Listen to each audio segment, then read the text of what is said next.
ফরিদপুরের সদরপুর উপজেলার পদ্মা নদী বেষ্টিত দিয়ারা নারকেলবাড়িয়া ইউনিয়নের চরাঞ্চলে অবস্থিত 10টি সরকারি প্রাথমিক বিদ্যালয়ে দায়িত্ব পালন করছেন ৩২ জন শিক্ষক। প্রতিদিনই তাদের লড়াই করতে হয় নদী, স্রোত, কাদামাটি আর দুর্ভোগের সঙ্গে।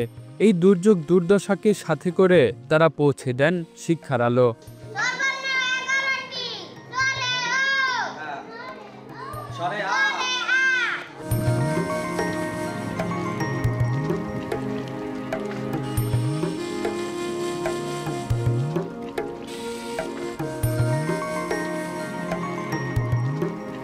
চরাঞ্চলের বিদ্যালয়ে যেতে শিক্ষকদের প্রায় 1 ঘন্টা নদীপথ পাড়ি দিতে হয়। ঝড়, বৃষ্টি, নৌযানের সংকট, নদীর তীব্র স্রোত সব মিলিয়ে অনেক দিনই স্কুলে পৌঁছানো অসম্ভব হয়ে যায়। তারপরও হাল ছাড়েন না তারা। সদরপুর থেকে প্রায় 8 থেকে 10 কিলোমিটার পথ অতিক্রম করে পায়ে হেঁটে গাড়ি যোগে এসে টলার ঘাটে আসতে হয় পদ্মা তীরে।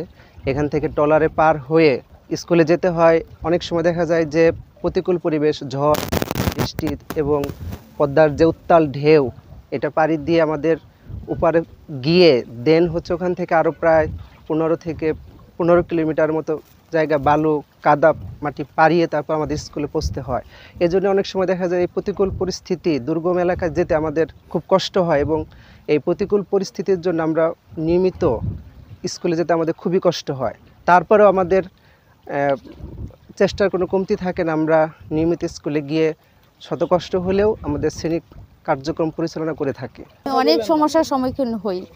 প্রত্যেক দিনই জঙ্গলের মধ্যে ট্রলার থেকে নেমে চরের মধ্যে হাঁটতে হয়। রাসেল ভাইপার সেদিনই তো একদম আমার পায়ের কাছ দিয়ে বড় একটা রাসেল ভাইপার চলে গেছে। আমি অল্পের জন্য আমাকে কামড় দেয় নাই। তারপরে আর আমি ভিজে কোমর সমান পানি ভিজেও পার হয়েছি। সারা দিন স্কুলে আমি পানিতে ভিজে ক্লাস করছি। আচ্ছা, আমার বাড়ি থেকে স্কুলের দূরত্ব 30 কিলোমিটারেরও বেশি। প্রথমে আমি বাড়ি থেকে পেঁয়াজকালি আসি, এখানে 15 কিলোমিটার পথ গাড়িতে আসতে হয়। তারপরে আবার 20 মিনিটেরও অধিক সময় আমার হেঁটে ঘাটে আসতে হয়। এই ঘাটে আসতে হয়, ঘাটে টলার সব সময় পাওয়া যায় না। মাঝে মধ্যে প্রচুর ঢেউ থাকে, আর মাঝে মধ্যে চর ঠেকে যায়, টলারও ঠেকে যায় চরে। আবার ওপার নামার পর আমার হাঁটতে হয় 1.5 ঘন্টা। 1.5 ঘন্টা হাঁটতে হয়। ওই 1.5 ঘন্টা কাদা পানি পাড়ি দিতে হয়। তারপরে প্রচুর রোদ থাকে। রোদে পাড়ি দিয়ে 1.5 ঘন্টা পর স্কুলে যাওয়ার পর সেখানে দেখা যায় যে আমার টিনের ঘরে কারেন্ট নেই। আমি বিদ্যুৎবিহীন টিনের ঘরে প্রচণ্ড গরমের ভেতরে ক্লাস নেই। দুর্গম এলাকায় চাকরি করি আমরা। আমাদের যাতায়াত সমস্যা সবচেয়ে বড় সমস্যা। আমাদের দেখা গেল যে আবহাওয়া খারাপ, ট্রলার পাই না, ট্রলার ঠিকমতো পাই না। আমরা যাওয়া আসার সমস্যা, গেলে আবার আসায় সমস্যা হয়, যাইতে অনেক সময় লাগে আমাদের। পার হয়ে নিজেরাই পাইয়া প্রতিকূল আবহাওয়ার মধ্যে দিয়ে আমরা স্কুলে আসি। আর এর আগে আমার একটা সাপে কামড় দিয়েছিল, পানির ভিতরে পাড়া দিছি, ভাবি নাই যে এখানে একটু জঙ্গল ছিল, জঙ্গলের ভিতরে তখন কি সাপে কামড় দিছে তাও আমি দেখি নাই। পরে বাসায় গিয়ে আমার সাপের বিষ নামাই। আমাদের এই চরের স্কুলগুলোর শিক্ষক প্রায় ওই পার সদরপুরের, ওখান থেকে আসতে তাদের অনেক সময় লাগে, নৌকা পার হইতে হয় এবং এখান থেকে ঘাট থেকে প্রায় 20-25 মাইল দূরে কারো বাড়ি আছে। সব সময় সে নৌকা পাওয়া যায় না সঠিক মতো, একটু দেরি হয় স্বাভাবিক। এত ঝুঁকি নেওয়ার পরও শিক্ষকদের জন্য নেই কোনো চর ভাতা বা ঝুঁকি ভাতা। দুর্গম চরে আবাসনের সুযোগ নেই বলে প্রতিদিনই তাদের এই কষ্টসাধ্য যাতায়াত করতে হয়। শারীরিক ও মানসিকভাবে ক্লান্ত হয়ে পড়েন তারা। আমাদের এখানে অনেক প্রতিকূল অবস্থার ভিতর দিয়ে আসা যাওয়া করা লাগে এবং আমরা এবং এই বিদ্যুৎবিহীন স্কুলে আমাদের অনেক কষ্ট হয় এবং বাচ্চাদেরও অনেক কষ্ট হয়। আমরা মানসম্মত যেই শিক্ষাটা সেটা দিতে পারি না অনেক প্রতিকূল ব্যবস্থার কারণে। এবং আমাদের বিদ্যালয়গুলোতে মূল সমস্যা হচ্ছে যে আমরা প্রতিনিয়ত সঠিক সময় আসতে পারি না যাতায়াতের কারণে, আর বিদ্যুৎহীনতার কারণে আমাদের বিদ্যালয়গুলোতে অনেক সমস্যা হচ্ছে এবং আমাদের আবাসন ব্যবস্থার মূলত কারণে এখানে শিক্ষকরা নিয়মিত থাকতে পারেন না এবং নিয়মিত যাতায়াতও করতে পারেন না। চরের মানুষ জানেন এই শিক্ষকরা কতটা কষ্ট করেন। নদী, খাল আর কাদামাটি সব পেরিয়ে তারা পৌঁছান সন্তানদের ভবিষ্যতের কাছে।